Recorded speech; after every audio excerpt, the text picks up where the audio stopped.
Hi hello, ഒരുപാട് നാളിന് ശേഷമാണ് നമ്മൾ നഴ്സിംഗ് റിലേറ്റഡ് ആയിട്ടുള്ള ഒരു വീഡിയോ ചെയ്യുന്നത്. അതിനോട് എല്ലാവരും ക്ഷമിക്കുക. ഞാൻ ഓൾറെഡി പറഞ്ഞിട്ടുണ്ട്, ഞാൻ കുറച്ച് ബിസിയാണ്, തിരക്കാണ്. അപ്പോൾ ശരി, നമുക്ക് വീഡിയോയിലേക്ക് പോവാം. ഇന്നത്തെ വീഡിയോ എന്താണെന്ന് വെച്ച് കഴിഞ്ഞാൽ RRB നഴ്സിംഗ് ഓഫീസറിനെ പറ്റിയിട്ടുള്ള ഒരു വീഡിയോ ആണ്. എന്താണ് RRB നഴ്സിംഗ് ഓഫീസർ എന്ന് പറയുന്നത്? അതായത് നമ്മുടെ ഈ റെയിൽവേയുടെ ഭാഗമായിട്ട് ഉള്ള ഹോസ്പിറ്റൽസ് ഉണ്ടാവും. ആ ഹോസ്പിറ്റൽസിൽ നഴ്സായിട്ട് വർക്ക് ചെയ്യുന്നതാണ്. ഇതൊരു സെൻട്രൽ ഗവൺമെന്റ് ആയിട്ടുള്ള ഒരു പദ്ധതിയാണ്. സോ ഓൾമോസ്റ്റ് ഒരു 40 to around 90K വരെ നമുക്ക് സാലറി ഇവിടെ നിന്ന് നമുക്ക് കിട്ടാനുള്ള ചാൻസസ് ഒക്കെ ഉണ്ട്. അതുകൂടാതെ ഇതിന്റെ ഇമ്പോർട്ടന്റ് ആയിട്ടുള്ള ഒരു കാര്യം എന്താണെന്ന് വെച്ച് കഴിഞ്ഞാൽ നമുക്ക് എക്സ്പീരിയൻസ് ഇല്ലാത്ത ഫ്രഷേഴ്സ് ആയിട്ടുള്ളവർക്കും ഇവിടെ വർക്ക് ചെയ്യാൻ പറ്റും എന്നതാണ്. എക്സാം കണ്ടക്ട് ചെയ്തിരിക്കുന്നത് RRB, അതായത് റെയിൽവേ റിക്രൂട്ട്മെന്റ് ബോർഡിന്റെ അണ്ടറിലായിരിക്കും. അതുപോലെ തന്നെ ഇതിന്റെ പൊസിഷൻ വരുന്നത് സ്റ്റാഫ് നഴ്സ് അല്ലെങ്കിൽ രജിസ്റ്റേർഡ് നഴ്സ് എന്നുള്ള ഒരു ഡെസിഗ്നേഷനിലായിരിക്കും. പിന്നെ ഇതിന്റെ ക്വാളിഫിക്കേഷൻ പറഞ്ഞിരിക്കുന്നത് ജനറൽ നഴ്സിംഗ് അല്ലെങ്കിൽ BSc nursing, even MSc nursing കഴിഞ്ഞവർക്കും ഇത് അപ്ലൈ ചെയ്യാവുന്നതാണ്. ഏറ്റവും ഇമ്പോർട്ടന്റ് ആയിട്ട് ഞാൻ നേരത്തെ പറഞ്ഞതുപോലെ വിത്തൗട്ട് എക്സ്പീരിയൻസ്, അതായത് നിങ്ങൾക്ക് ഒരു എക്സ്പീരിയൻസും വേണ്ട, നിങ്ങൾ ഗ്രാജുവേഷൻ അല്ലെങ്കിൽ GNM നഴ്സിംഗ് കോഴ്സ് കംപ്ലീറ്റ് ചെയ്ത് രജിസ്ട്രേഷൻ കഴിഞ്ഞവരാണെങ്കിൽ നിങ്ങൾക്ക് ഇതിന് വേണ്ടിയിട്ട് അപ്ലൈ ചെയ്യാം. എടുത്തു പറയേണ്ടത്, നമ്മൾ രജിസ്ട്രേഷൻ, അതായത് സ്റ്റേറ്റ് നഴ്സിംഗ് കൗൺസിലിൽ നമ്മൾ രജിസ്റ്റർ ചെയ്തിരിക്കണം. അതാണ് ഇമ്പോർട്ടന്റ് ആയിട്ടുള്ളത്. അതുപോലെ തന്നെ എല്ലാവർക്കും ഡൗട്ട് ഉള്ള ഒരു കാര്യമാണ് INC രജിസ്റ്റേർഡ് ആയിട്ടുള്ള കോളേജിൽ പഠിക്കുന്നത് എന്തിനാണ്, അല്ലെങ്കിൽ അത് നിർബന്ധമാണോ എന്നൊക്കെ. ഇവിടെ അതിന്റെ പ്രാധാന്യം നമ്മൾ മനസ്സിലാക്കുന്നത്, ഈ ഒരു RRB നഴ്സിംഗ് ഓഫീസർ എന്ന് പറഞ്ഞ ഒരു ഡെസിഗ്നേഷനിലേക്ക് നിങ്ങൾ അപ്ലൈ ചെയ്യണമെങ്കിൽ നിങ്ങളുടെ കോളേജിന് INC രജിസ്ട്രേഷൻ ഉണ്ടായിരിക്കണം. അല്ലാത്ത കോളേജിൽ നഴ്സിംഗ് കംപ്ലീറ്റ് ആയി നിങ്ങൾ റാങ്കോട് കൂടി പാസ്സായി എന്ന് പറഞ്ഞാലും നിങ്ങൾക്ക് ഈ ഒരു തസ്തികയിലേക്ക് അപ്ലൈ ചെയ്യാൻ പറ്റില്ല. ഇനി ഏജ് ലിമിറ്റേഷൻ വരുന്നത് നിങ്ങൾക്ക് ഫ്രഷർ ആയിട്ട് വർക്ക് ചെയ്യാൻ പറ്റുന്ന ഒരു കാര്യം ആയതുകൊണ്ട് തന്നെ 20 തൊട്ട് 40 വയസ്സുള്ളവർക്ക് അതിനിടയിൽ വരുന്ന കാറ്റഗറിയാണ് നിങ്ങളെങ്കിൽ നിങ്ങൾക്ക് ഇതിനേക്ക് അപ്ലൈ ചെയ്യാവുന്നതാണ്. പിന്നെ ഏജ് റിലാക്സേഷൻ എന്ന് പറഞ്ഞിട്ട് നമ്മുടെ ഒരു കാസ്റ്റ് കാറ്റഗറിയിൽ അവർ ഉൾപ്പെടുത്തിയിട്ടുണ്ട്. അതായത് SC ST OBC general category, അങ്ങനെ കാറ്റഗറി ബേസിൽ നിങ്ങൾക്ക് 1-2 വർഷത്തെ ഒരു ഇളവ് കിട്ടും. ഇതിന്റെ നമ്മുടെ എക്സാം വരുന്നത് എപ്പോഴത്തെയും പോലെ തന്നെ CBT മോഡലാണ്, കമ്പ്യൂട്ടർ ബേസ്ഡ് ടെസ്റ്റ് ആണ് വരുന്നത്. അതുകൊണ്ട് തന്നെ ഒബ്ജക്റ്റീവ് ടൈപ്പ് ആയിട്ടുള്ള ക്വസ്റ്റ്യൻസ് ആണ് വരുന്നത്. എക്സാം പാറ്റേൺ എന്ന് പറയുന്നത് ഒരൊറ്റ എക്സാം മാത്രമേ ഉള്ളൂ, സിംഗിൾ ആയിട്ടുള്ള ഒരു എക്സാം മാത്രമേ നമുക്കുള്ള ഒരു CBT എക്സാം. അതിൽ പാസ് മാർക്ക് അനുസരിച്ചിട്ടായിരിക്കും നമ്മുടെ സെലക്ഷൻ ഒക്കെ വരുന്നത്. അതുപോലെ തന്നെ ഇതിന്റെ മെയിൻ ആയിട്ടുള്ള എക്സാമിന്റെ മാർക്ക് എന്ന് പറയുന്നത് 100 മാർക്കിലാണ് നമുക്ക് ഈ എക്സാം വരുന്നത്. അതിൽ 70 മാർക്ക് വരുന്നത് നമ്മുടെ പ്രൊഫഷണൽ എബിലിറ്റി അനുസരിച്ചിട്ടായിരിക്കും. അതായത് നഴ്സിംഗ് ബേസ്ഡ് ആയിട്ടുള്ള ക്വസ്റ്റ്യൻസ് മാത്രമായിരിക്കും 70 മാർക്കിന് വരുന്നത്. ബാക്കി ജനറൽ അവയർനെസ് ഒരു 10 മാർക്കിന് ഉണ്ടായിരിക്കും, ജനറൽ ഇന്റലിജൻസ് ഒരു 10 മാർക്കിന് ഉണ്ടായിരിക്കും, അതുപോലെ തന്നെ ജനറൽ സയൻസ് ഒരു 10 മാർക്കിന് ഉണ്ടാവും. മെയിൻ ആയിട്ട് 70% മാർക്ക് വരുന്നത്, അതായത് 100 മാർക്കിൽ ഒരു 70 മാർക്കും വരുന്നത് നമ്മുടെ നഴ്സിംഗ് പ്രൊഫഷണൽ എബിലിറ്റി അനുസരിച്ചിട്ടായിരിക്കും. ഇതിന്റെ പാസ് മാർക്ക് എന്ന് പറയുന്നത് അറൌണ്ട് 60% മാർക്ക് ഉണ്ടെങ്കിൽ നമുക്ക് ഈ ഒരു എക്സാം പാസ് ആവാൻ പറ്റും. സോ ആ പാസ് മാർക്കിന്റെ ബേസിൽ അനുസരിച്ചിട്ടായിരിക്കും നമ്മുടെ ഈ സെലക്ഷനും കാര്യങ്ങളൊക്കെ വരുന്നത്. പിന്നെ മറ്റെല്ലാ എക്സാമിനെ പോലെ തന്നെ ഇതിനും നെഗറ്റീവ് മാർക്ക് ഉണ്ട്. അതുകൊണ്ട് തന്നെ സൂക്ഷിച്ച് നമ്മൾ ഉത്തരങ്ങളൊക്കെ സെലക്ട് ചെയ്യേണ്ടി വരുന്നു. പിന്നെ ഇതിന്റെ നെഗറ്റീവ് മാർക്സ് എന്ന് പറയുന്നത് എപ്പോഴത്തെ എല്ലാ എക്സാമിനും പോലെ തന്നെ 1/3 ആണ് വരുന്നത്. പിന്നെ അൺആൻസേർഡ് മാർക്ക് ആണെങ്കിൽ 0 ആയിരിക്കും.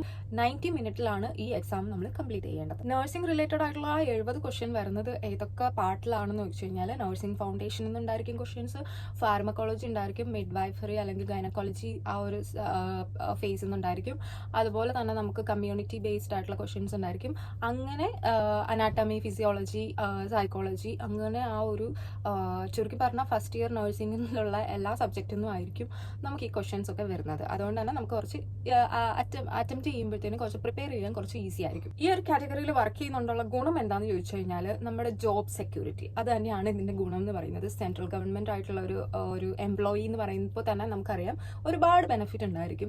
അതുപോലെ തന്നെ റെയിൽവേ റിലേറ്റഡ് ഒരുപാട് ബെനിഫിറ്റ് നമുക്ക് ഉണ്ടായിരിക്കും. നമുക്കും നമ്മുടെ ഫാമിലിയിലുള്ളവർക്കും എവിടെ വേണമെങ്കിലും ഇന്ത്യയിൽ റെയിൽവേയിൽ ട്രാവൽ ചെയ്യുന്നതിനുള്ള കോസ്റ്റ് ഫ്രീ ആയിരിക്കും. അങ്ങനത്തെ കുറച്ച് കാര്യങ്ങൾ നമുക്ക് നല്ല രീതിയിൽ കിട്ടും, ബെനഫിഷ്യൽ ഉണ്ടായിരിക്കും. പിന്നെന്ന് പറയുന്നത് ഇതിന്റെ സാലറി എടുത്ത് പറയേണ്ടതാണ്. ഞാൻ ആദ്യം പറഞ്ഞതുപോലെ തന്നെ പേ 7 ലെവൽ, അതായത് 7th ലെവൽ പേ അനുസരിച്ചിട്ട് മിനിമം 40,000-40,000 ആ ഒരു റേഞ്ചിലായിരിക്കും സാലറി സ്റ്റാർട്ട് ചെയ്യുന്നത്. അപ് ടു 90K വരെ നമുക്ക് സാലറി ലഭിക്കും ഈ ഒരു നഴ്സിംഗ് ഓഫീസറായിട്ട് വർക്ക് ചെയ്യാൻ വേണ്ടിയിട്ട്. പിന്നെ ഇതിനെ എടുത്ത് പറയേണ്ട കാര്യം എന്താണെന്ന് വെച്ച് കഴിഞ്ഞാൽ നമുക്ക് പെൻഷൻ ബെനിഫിറ്റ്സ് ഉണ്ടായിരിക്കും. അഫ്കോഴ്സ് ഗവൺമെന്റ് ജോലിയാണ്, സോ പെൻഷൻ ബെനിഫിറ്റ്സ് ഉണ്ടായിരിക്കും. അതുപോലെ തന്നെ നമ്മുടെ ഈ ഹോസ്പിറ്റലിൽ തന്നെ, അതായത് റെയിൽവേയുടെ ഒരു സ്റ്റാഫിന് എന്തൊക്കെ ബെനിഫിറ്റ്സ് ഉണ്ടോ അതെല്ലാം നമുക്ക് ഉണ്ടായിരിക്കുന്നതായിരിക്കും.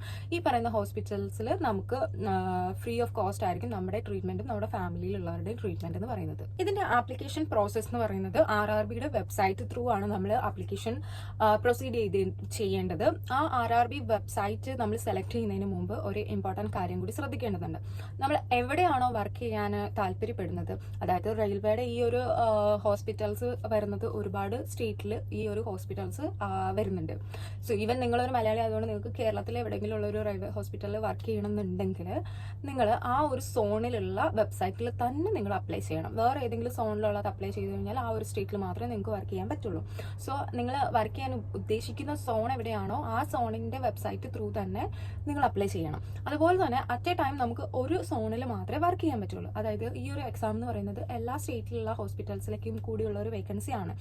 അതുകൊണ്ട് തന്നെ നമ്മൾ ചിലപ്പോൾ ഇങ്ങനെ ട്രിക്കി ആയിട്ട് ചിന്തിക്കാം, ഓക്കെ നമുക്ക് തമിഴ്നാട്ടിലുള്ള RRBയിലും അതുപോലെ തന്നെ കേരളത്തിലുള്ളതും നമുക്ക് അപ്ലൈ ചെയ്യാം എന്നാണ് നിങ്ങൾക്കൊരു ഇതുണ്ടെങ്കിൽ അതിൻ്റെ ആപ്ലിക്കേഷൻ ക്യാൻസൽ ആയി പോകും. നമുക്ക് ഒരു വർഷം നമുക്ക് ഒരു സോണിൽ മാത്രമേ നമുക്ക് ആപ്ലിക്കേഷൻ കൊടുക്കാൻ പറ്റുള്ളൂ. സോ അതുകൊണ്ട് നിങ്ങൾ ഇപ്പോൾ ഞാൻ മലയാളികളോടാണ് പറയുന്നത്, സോ നിങ്ങൾ കേരളത്തിലുള്ള വെബ്സൈറ്റ് RRBയുടെ വെബ്സൈറ്റ് ആ ഒരു സോണിലെ വെബ്സൈറ്റ് ത്രൂ തന്നെ നിങ്ങൾ രജിസ്ട്രേഷൻ ചെയ്യാൻ അല്ലെങ്കിൽ ആപ്ലിക്കേഷൻ കൊടുക്കാൻ വേണ്ടിയിട്ട് ശ്രദ്ധിക്കണം. റെയിൽവേ നഴ്സിംഗ് റിക്രൂട്ട്മെന്റ് ആയതുകൊണ്ട് നിങ്ങൾ വിചാരിക്കരുത് നമ്മൾ പണിയെടുക്കുന്നത് ട്രെയിനിൻ്റെ ഉള്ളിലാണെന്ന്. ഒരിക്കലും അല്ല, നമ്മൾ ട്രെയിനിൻ്റെ ഉള്ളിലല്ല വർക്ക് ചെയ്യുന്നത്. ഈ റെയിൽവേയുടെ നമ്മുടെ നാട്ടിൽ റെയിൽവേയുടെ അംഗീകൃതമായിട്ടുള്ള കുറച്ച് ഹോസ്പിറ്റൽസോ ഹെൽത്ത് കെയർ സെറ്റിംഗ്സ് ഒക്കെ ഉണ്ട്. അത് മെയിൻലി ഫോക്കസ് ചെയ്തിരിക്കുന്നത് റെയിൽവേയിൽ വർക്ക് ചെയ്തിരിക്കുന്ന എംപ്ലോയീസിന്റെ അവരുടെ ഫാമിലീസിന്റെ ഹെൽത്ത് കെയറിന് വേണ്ടിയിട്ട് മാത്രമായിട്ടുള്ള ഹോസ്പിറ്റൽസ് ആണ്. ആ ഹോസ്പിറ്റൽസിലേക്കാണ് നമ്മളെ റിക്രൂട്ട് ചെയ്യുന്നത്. അപ്പം നമ്മൾ കൂടുതലായിട്ടും മെയിനായിട്ട് ഫോക്കസ് ചെയ്യുന്നത് റെയിൽവേയിൽ വർക്ക് ചെയ്തിരിക്കുന്ന എംപ്ലോയീസിനെയും അവരുടെ ഫാമിലീസിനും വേണ്ട ഹെൽത്ത് കെയർ ആണ് നമ്മൾ കൊടുക്കുന്നത്. സോ നമ്മൾ മൂവ് ചെയ്യുന്ന ട്രെയിനിലല്ല വർക്ക് ചെയ്യുന്നത്, ഒരിക്കലും നമ്മൾ ഈ പറഞ്ഞിരിക്കുന്ന ഹോസ്പിറ്റൽസ് അല്ലെങ്കിൽ ഒരു ക്ലിനിക്കൽ സെറ്റിങ്സിലായിരിക്കും വർക്ക് ചെയ്തിരിക്കുന്നത്. എനിക്ക് തോന്നുന്നു കേരളത്തിൽ ഞാൻ നോക്കിയതനുസരിച്ചിട്ട് എനിക്ക് 3 സ്ഥലത്താണ് എനിക്ക് മെയിനായിട്ട് റെയിൽവേയുടെ ഹോസ്പിറ്റൽ എനിക്ക് കാണാൻ പറ്റിയത്. ഒന്ന് ട്രിവാൻഡ്രത്തുണ്ട്, പിന്നെ ഒരെണ്ണം കോട്ടയത്തുണ്ട്, പിന്നെ പാലക്കാട് എന്തോ ആണ് ഈ പറയുന്ന റെയിൽവേ ഹോസ്പിറ്റൽസ് ഉള്ളത്. വേറെ എവിടെയെങ്കിലും ഉണ്ടോ എന്ന് എനിക്കറിയില്ല. സോ അങ്ങനെ വേറെ എവിടെയെങ്കിലും ഉണ്ടെങ്കിൽ കമൻറ്റ് ബോക്സിൽ മെൻഷൻ ചെയ്യണം കേട്ടോ, അപ്പം എനിക്കും അറിയാമല്ലോ. ഞാൻ തിരക്കിയത് വെച്ചിട്ട് ഈ ഒരു 3 സ്ഥലത്താണ് ഈ റെയിൽവേ ഹോസ്പിറ്റൽസ് ഉള്ളത്. പിന്നെ ചില ഹോസ്പിറ്റൽസിൽ ഇപ്പം റെയിൽവേയുടെ എംപ്ലോയീസിന് മാത്രമേ അല്ലെങ്കിൽ അവരുടെ ഫാമിലിക്ക് മാത്രമേ ഈ ഹെൽത്ത് കെയർ നമ്മൾ പ്രൊവൈഡ് ചെയ്യുന്നുണ്ടോ എന്ന് ചോദിച്ചു കഴിഞ്ഞാൽ ചിലപ്പോൾ ചെറിയൊരു ഏരിയ ഒക്കെയാണ് ഈ റെയിൽവേ ഹോസ്പിറ്റൽ മാത്രമേ ആ ഒരു ഗ്രാമത്തിൽ അല്ലെങ്കിൽ ആ ഒരു പഞ്ചായത്തിലുള്ളൂ എന്നുണ്ടെങ്കിൽ അങ്ങനെ വരുന്ന സാഹചര്യങ്ങളിൽ നമുക്ക് ബാക്കിയുള്ള ആ ഒരു പ്രദേശത്തുള്ളവർക്കും കൂടി ട്രീറ്റ്മെൻറ്റ് എല്ലാ കാര്യങ്ങളൊക്കെ ഈ ഹോസ്പിറ്റൽസ് നിന്ന് പ്രൊവൈഡ് ചെയ്യുന്നുണ്ട്. വേറൊരു ഹോസ്പിറ്റൽസ് ആ ഒരു ഏരിയയിൽ ഇല്ലെങ്കിൽ അങ്ങനെ വരുമ്പോൾ നമുക്ക് മെയിനായിട്ട് ഈ ഒരു ഹോസ്പിറ്റലാണല്ലോ നമുക്ക് ഉള്ളൂ. അങ്ങനത്തെ സിറ്റുവേഷനിൽ ഈ റെയിൽവേ ഹോസ്പിറ്റൽസ് ബാക്കിയുള്ളവർക്കും കൂടി ഉപകാരപ്രദമാണ്. അല്ലാത്ത പക്ഷം ഇത് ഓൺലി മെൻ ഫോർ ഈ പറയുന്ന റെയിൽവേയിൽ വർക്ക് ചെയ്യുന്ന എംപ്ലോയീസിനും അവരുടെ ഫാമിലിക്കും വേണ്ടിയിട്ട് മാത്രമാണ്. ഇവിടെ നിങ്ങളുടെ ഡ്യൂട്ടി അതേപോലെ തന്നെ റെസ്പോൺസിബിലിറ്റി എന്താണെന്ന് ചോദിച്ചു കഴിഞ്ഞാൽ എല്ലാ ഹോസ്പിറ്റലിലും ചെയ്യുന്നത് പോലുള്ള കാര്യങ്ങളൊക്കെ തന്നെയാണ്. നമ്മുടെ പേഷ്യൻറ്റ് കെയർ ചെയ്യുക, ഡോക്ടേഴ്സിനെ അസിസ്റ്റ് ചെയ്യുക, പ്രൊസീജിയേഴ്സിനെ അസിസ്റ്റ് ചെയ്യുക, അങ്ങനത്തെ കാര്യങ്ങൾ തന്നെയാണ്. നോർമലി ഒരു ഹോസ്പിറ്റലിൽ എങ്ങനെയാണോ കാര്യങ്ങൾ നടക്കുന്നത് അതുപോലെ തന്നെ ആയിരിക്കും നമ്മുടെ ഈ റെയിൽവേയുടെ ഹോസ്പിറ്റൽസിലും നമ്മുടെ ഡ്യൂട്ടി ആൻഡ് റെസ്പോൺസിബിലിറ്റി വരുന്നത്. ഷോർട്ടായിട്ട് പറയുകയാണെങ്കിൽ ഒരു ഗവൺമെൻറ് ഹോസ്പിറ്റലിലുള്ള ഒരു സെറ്റിങ്സ് അങ്ങനത്തെ ഒരു സംഭവം തന്നെയാണ്. പക്ഷേ റെയിൽവേ മിനിസ്ട്രിയുടെ അണ്ടറിലാണ് വരുന്നത്, അല്ലെങ്കിൽ അതിൻ്റെ കാര്യങ്ങളെല്ലാം വരുന്നത് റെയിൽവേ മിനിസ്ട്രിയുടെ അണ്ടറിലാണെന്നുള്ളൊരു ഒരു വ്യത്യാസം മാത്രമേ ഉള്ളൂ. സോ വെബ്സൈറ്റ് ഓരോ സ്റ്റേറ്റ് അനുസരിച്ചിട്ട് ഓരോ സോൺ അനുസരിച്ചിട്ട്, നമ്മൾ സ്റ്റേറ്റ് എന്നല്ല പറയുന്നത് സോൺ എന്നാണ് പറയുന്നത്. സോ ഓരോ സോൺ അനുസരിച്ചിട്ട് ഡിഫറെൻ്റ് ആയിട്ടുള്ള വെബ്സൈറ്റ് ആണ് RRBക്ക് ഉള്ളത്. സോ നിങ്ങൾ ഏത് സോണിലാണോ താല്പര്യപ്പെടുന്നത് ആ സോണിലുള്ള വെബ്സൈറ്റ് ത്രൂ തന്നെ നിങ്ങൾ അപ്ലൈ ചെയ്യാൻ നോക്കുക. നമുക്കിപ്പം കേരളത്തിൽ മെയിനായിട്ട് നമുക്ക് ട്രിവാൻഡ്രം സെലക്ട് ചെയ്യുകയാണെങ്കിൽ ട്രിവാൻഡ്രത്തിൻ്റെ ഒരു വെബ്സൈറ്റ് വരുന്നത് www.തിരുവനന്തപുരം.gov.in എന്ന് പറയുന്ന ഒരു വെബ്സൈറ്റ് ത്രൂ ആയിരിക്കും. കൂടുതൽ വിവരങ്ങൾക്ക് വേണ്ടിയിട്ട് നിങ്ങൾക്ക് RRBയുടെ വെബ്സൈറ്റ് സന്ദർശിച്ചാൽ മതി. നിങ്ങൾക്ക് ഗൂഗിളിൽ അത് അവൈലബിൾ ആണ്. www.rrbapply.gov.in എന്ന് പറയുന്ന ഒരു വെബ്സൈറ്റ് ആണ് അത്. അതിലേക്ക് നിങ്ങൾ എൻ്റർ ചെയ്യുമ്പോഴത്തേക്ക് നിങ്ങൾക്ക് പല സോൺസ് കാണാൻ പറ്റും. സോ ആ സോൺ ഏതാണെന്ന് സെലക്ട് ചെയ്തിട്ട് നിങ്ങൾക്ക് ആപ്ലിക്കേഷൻ സബ്മിറ്റ് ചെയ്താൽ മതി. ആപ്ലിക്കേഷൻ സബ്മിറ്റ് ചെയ്യുമ്പോഴത്തേക്കും നിങ്ങൾക്ക് ഒരു ഫോം ഫില്ല് ചെയ്യേണ്ടി വരും. അതിനകത്ത് ഓൺലൈനായിട്ട് എല്ലാ ആപ്ലിക്കേഷൻസും നമ്മൾ ചെയ്യുന്നത്. സോ ഓൺലൈനിലായിട്ട് ആ ഒരു ഫോം കൊടുത്തിരിക്കും. അതിൽ നിങ്ങളുടെ ഡീറ്റെയിൽസും കാര്യങ്ങളൊക്കെ ഫില്ല് ചെയ്ത് കൊടുക്കുക. പിന്നെ നിങ്ങളുടെ മെയിനായിട്ട് നിങ്ങളുടെ പേഴ്സണൽ ഡീറ്റെയിൽസും അതുപോലെ തന്നെ എന്താ പറയുന്നത് പ്രൊഫഷണൽ ഡീറ്റെയിൽസും അതിൻ്റെ കാര്യങ്ങളൊക്കെയാണ് ചോദിക്കുന്നത്. ഇൻ കേസ് നിങ്ങൾക്ക് എക്സ്പീരിയൻസ് ഉണ്ടെങ്കിലും അതൊരു അഡ്വാൻറ്റേജ് ആയിട്ട് മാത്രമേ ഉള്ളൂ. നിങ്ങൾക്ക് അതും അപ്ലൈ ചെയ്ത് കൊടുക്കാം. പിന്നെ നിങ്ങളുടെ രജിസ്ട്രേഷൻ സർട്ടിഫിക്കറ്റ് മസ്റ്റായിട്ട് അപ്ലൈ ചെയ്ത് കൊടുക്കുക. പിന്നെ അതുപോലെ തന്നെ നിങ്ങളുടെ ഡോക്യുമെന്റ്സ് എന്തൊക്കെയാണോ അവർ ചോദിക്കുന്നത് അത് അപ്ലൈ ചെയ്ത് കൊടുക്കുക. പിന്നെ നിങ്ങളുടെ ഒരു എമൗണ്ട് ഓഫ് ഫീസ് നമ്മൾ അടയ്ക്കേണ്ടതുണ്ട്, അതും അടയ്ക്കുക. അപ്പം നിങ്ങളുടെ ആപ്ലിക്കേഷൻ ഒരു ഫോം ഫില്ല് ചെയ്ത് കഴിഞ്ഞിട്ടുണ്ടാവും. സന്തോഷ വാർത്ത എന്താണെന്ന് ചോദിച്ചു കഴിഞ്ഞാൽ ആപ്ലിക്കേഷൻ ഓൺലൈനായിട്ട് നമുക്ക് ഓഗസ്റ്റ് 9 മുതൽ നമുക്ക് ചെയ്യാൻ പറ്റുന്നതാണ്. ഒരുപാട് പേര് ഇത് അറിഞ്ഞിട്ടില്ല. സോ നിങ്ങൾക്ക് ഡെഡ് ലൈൻ എന്ന് പറയുന്നത് നെക്സ്റ്റ് മന്ത് സെപ്റ്റംബർ 9 വരെ ഇതിൻ്റെ 8 വരെ ഇതിൻ്റെ ഡെഡ് ലൈൻ ആണ്. സോ ഓഗസ്റ്റ് 9 to സെപ്റ്റംബർ 8 വരെയാണ് ഇതിൻ്റെ ഒരു ആപ്ലിക്കേഷൻ അവർ സ്വീകരിക്കുന്ന ഒരു ടൈം എന്ന് പറയുന്നത്. സോ നിങ്ങൾക്ക് ഇപ്പോൾ തന്നെ RRBയുടെ വെബ്സൈറ്റ് ത്രൂ ഏത് സോണാണോ ആ സോണിലേക്ക് ആപ്ലിക്കേഷൻ നിങ്ങൾക്ക് സബ്മിറ്റ് ചെയ്ത് കൊടുക്കാം. സോ എക്സാം സെന്റർ വരുന്നത് എപ്പോഴും എവിടെയാണെന്ന് വെച്ച് കഴിഞ്ഞാൽ ഇപ്പം നമ്മൾ കേരളമാണ് നമ്മൾ സെലക്ട് ചെയ്യുന്നതെങ്കിൽ എൻ്റെ ഒരു അറിവിലാണ്, എനിക്കറിയില്ല, ഞാൻ ലാസ്റ്റ് ഇയറിലെ എക്സാം സെന്റർ ഒക്കെ ഞാൻ തപ്പിയിട്ടുണ്ടായിരുന്നു, പക്ഷെ എനിക്ക് അതൊന്നും കിട്ടിയിട്ടുണ്ടായിരുന്നില്ല. സോ എൻ്റെ ഒരു അറിവിൽ ഞാൻ സെർച്ച് ചെയ്തതിനനുസരിച്ചിട്ട് എനിക്ക് കിട്ടിയിരിക്കുന്നത് 3 പ്ലേസിലാണ്. അതായത് ഒന്ന് തിരുവനന്തപുരം, പിന്നെ ഒന്ന് എറണാകുളം, അത് കൊച്ചിയിലായിരിക്കും, പിന്നെ അതുപോലെ തന്നെ കോഴിക്കോട്. ഈ പറയുന്ന 3 സ്ഥലങ്ങളിലായിരിക്കും മെയിൻ ആയിട്ട് നിങ്ങളുടെ ഈ എക്സാം സെന്റർ വരുന്നത്. പിന്നെ എക്സാം സെന്റർ ഇതൊരു കമ്പ്യൂട്ടർ ബേസ്ഡ് ടെസ്റ്റ് ആയതുകൊണ്ട് തന്നെ ഏതെങ്കിലും ഒരു എഞ്ചിനീയറിംഗ് കോളേജിൽ വെച്ചിട്ടായിരിക്കും ഈ ഒരു എക്സാം നടക്കാൻ പോകുന്നത്. അതുപോലെ തന്നെ എക്സാം സെന്റർ നമുക്ക് സെലക്ട് ചെയ്യാൻ പറ്റുമെന്ന് വെച്ച് കഴിഞ്ഞാൽ അതിനെ പറ്റിയിട്ടും എനിക്ക് വലിയ ധാരണയില്ല. എനിക്ക് തോന്നുന്നു അത് നമ്മുടെ ആപ്ലിക്കേഷൻ റിസീവ് ചെയ്ത ശേഷം നമുക്ക് RRB അവർ തന്നെയാണ് നമ്മുടെ ആ പോർട്ടലിൽ കൂടി നമുക്ക് പബ്ലിഷ് ചെയ്യുന്നത് എക്സാം സെന്റർ എന്ന് തോന്നുന്നു. നമുക്ക് സെലക്ട് ചെയ്യാൻ പറ്റുമോ എന്നുള്ളതിനെ പറ്റിയിട്ട് എനിക്ക് വലിയ ധാരണയില്ല. പക്ഷേ ഈ ഒരു 3 സെന്റർ ആയിരിക്കും മെയിൻ ആയിട്ട് വരുന്നത്.